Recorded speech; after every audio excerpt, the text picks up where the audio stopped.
എൻ്റെ പേര് father Ernest OCD എന്നാണ്. ഇവിടെ കുട്ടിക്കാനത്താണ് ഞങ്ങളുടെ ആശ്രമം ഉള്ളത്.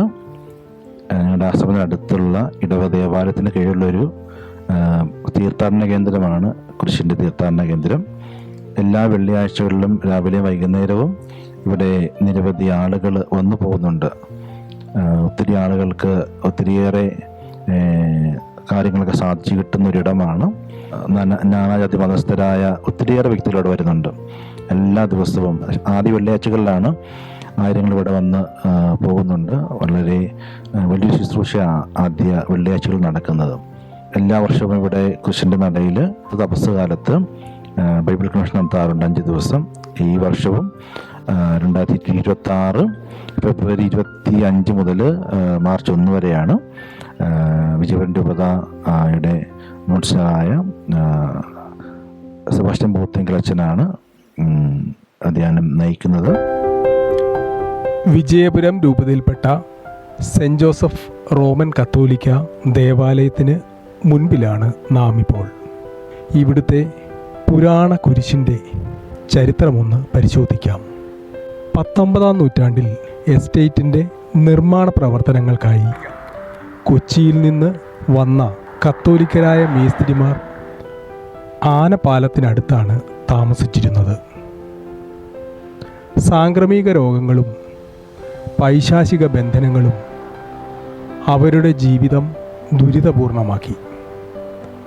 തുടർന്ന് അവർ സ്വദേശമായ കൊച്ചിയിലേക്ക് പോവുകയും കുരിശിന് ചുവട്ടിൽ പ്രാർത്ഥിക്കുകയും ചെയ്തു. അവിടെ നിന്ന് അവർ ഈ കുരിശ് കുട്ടിക്കാനത്ത് കൊണ്ടുവരികയും ഇവിടെ സ്ഥാപിക്കുകയും ചെയ്തു. തൽഫലമായി സാംക്രമിക രോഗങ്ങളും അസ്വസ്ഥതകളുമെല്ലാം ഈ പ്രദേശത്ത് നിന്നും മാറിപ്പോയി. അന്നു മുതൽ ഇന്നുവരെ നാനാജാതി മതസ്ഥരായ ആളുകൾ ഇവിടെ മെഴുകുതിരി കത്തിച്ചു വെച്ച് കുരിശടിയിൽ പ്രാർത്ഥനകൾ നടത്തി വരുന്നു. 2002 ആഗസ്റ്റ് ആദ്യ വെള്ളിയാഴ്ച വിശുദ്ധ കുരിശിൻ്റെ നൊവേന ബഹുമാനപ്പെട്ട ആന്റണി കനകമംഗലം അച്ഛൻ ആരംഭിച്ചു. തുടർന്ന് നാളിതുവരെ എല്ലാ വെള്ളിയാഴ്ചകളും കുരിശിൻ്റെ നൊവേന ഇവിടെ നടത്തപ്പെടുന്നു. നാനാജാതി മതസ്ഥരായ ആയിരക്കണക്കിന് ആളുകൾ ഈ നൊവേനയിലും തുടർന്നുള്ള ദിവ്യബലിയിലും സംബന്ധിക്കാറുണ്ട്.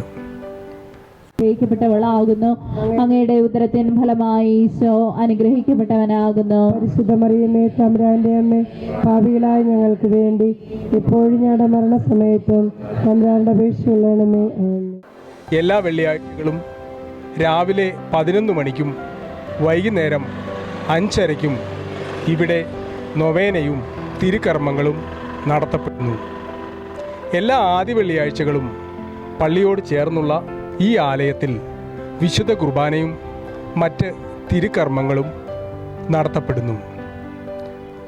വികാരി ഫാദർ ജോൺസൺ തിരുക്കർമ്മങ്ങൾക്ക് നേതൃത്വം നൽകുന്നു.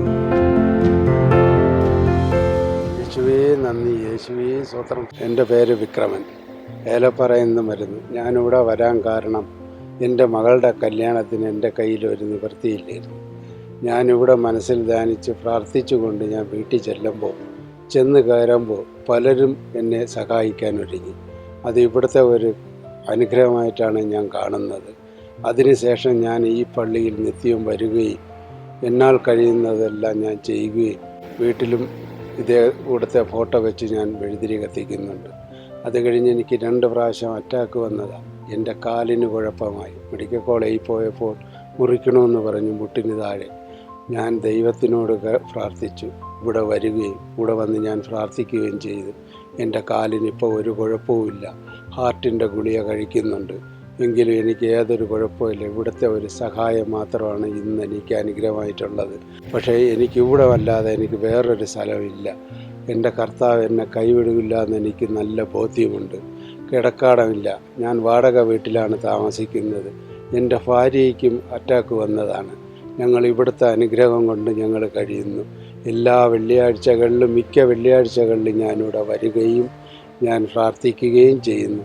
എനിക്ക് ജോലി ഹോട്ടലിലാണ്, സപ്ലയറായിട്ടാണ് ഞാൻ പണി ചെയ്യുന്നത്. എൻ്റെ ഭാര്യയ്ക്ക് ഒരു ചെറിയ പണിയുണ്ട്, അംഗൻവാടിയിൽ ഹെൽപ്പറായിട്ട്. ഈ വരുമാനം കൊണ്ടാണ് ഞങ്ങൾ കഴിയുന്നത്. വേറെ എനിക്കൊരു വരുമാനവുമില്ല. ഇവിടുത്തെ അനുഗ്രഹം എനിക്ക് എപ്പോഴും ഇവിടുത്തെ അനുഗ്രഹമുണ്ട്. ഞാൻ ഏത് കാര്യം വിചാരിച്ചാലും ഇവിടുത്തെ കാര്യം മനസ്സിൽ വിചാരിച്ചാൽ എനിക്ക് നടന്നിരിക്കും. അത് ഉറപ്പായ കേസ് കെട്ടാണ്. എൻ്റെ വീട്ടിൽ നിന്ന് വെളിയിറങ്ങുമ്പോൾ ഞാൻ ഇവിടുത്തെ അനുഗ്രഹം വാങ്ങിക്കൊണ്ടേ ഞാൻ ഇറങ്ങുകയുള്ളൂ, എനിക്ക് കിട്ടുകയും ചെയ്യും. ആ ഒരു വിശ്വാസത്തിൽ ഇന്നും ഈ സമയം വരെയും നടന്നു പോകുന്നു. എല്ലാവരും വന്ന് തിരികൾ കത്തിക്കുകയും പ്രാർത്ഥിക്കുകയൊക്കെ കടന്നു പോകുന്നവരായിരുന്നു. എങ്കിലും ഞങ്ങൾക്കിതിൻ്റെ അനുഭവമായത് ഞങ്ങളുടെ ജീവിതത്തിൽ തന്നെ വന്ന മാറ്റങ്ങളാണ്. ഞങ്ങളുടെയൊക്കെ മാതാപിതാക്കൾ വടക്കംപറവൂർ ഭാഗങ്ങളിലും കൊച്ചി മേഖലകളിൽ നിന്നൊക്കെ കടന്നു വന്ന് ഇവിടെ ജീവിച്ചവരാണ്. തൊഴിലാളി മേഖലകളിലേക്ക് തൊഴിലാളികളായിട്ട് ഇവിടെ കടന്നു വരികയും ഇവിടെ അന്നത്തെ അരാജകത്തിൻ്റെ അവസ്ഥയിലൂടെ കടന്നു പോകുന്ന സമയത്ത് ഇവിടെ ഉണ്ടായിരുന്ന രോഗങ്ങൾക്ക് പ്രതിവിധിയായിട്ട് അന്ന് വളരെയേറെ ബുദ്ധിമുട്ട് അനുഭവിച്ച കാലഘട്ടമായിരുന്നു. വടക്കംപറവൂർ മേഖലകളിൽ നിന്നും വന്ന അച്ഛന്മാരാണ് ഈ കുരിശിനെ ഉയർത്തുവാനായിട്ട് ഏറ്റവും കൂടുതൽ താല്പര്യപ്പെട്ടത്.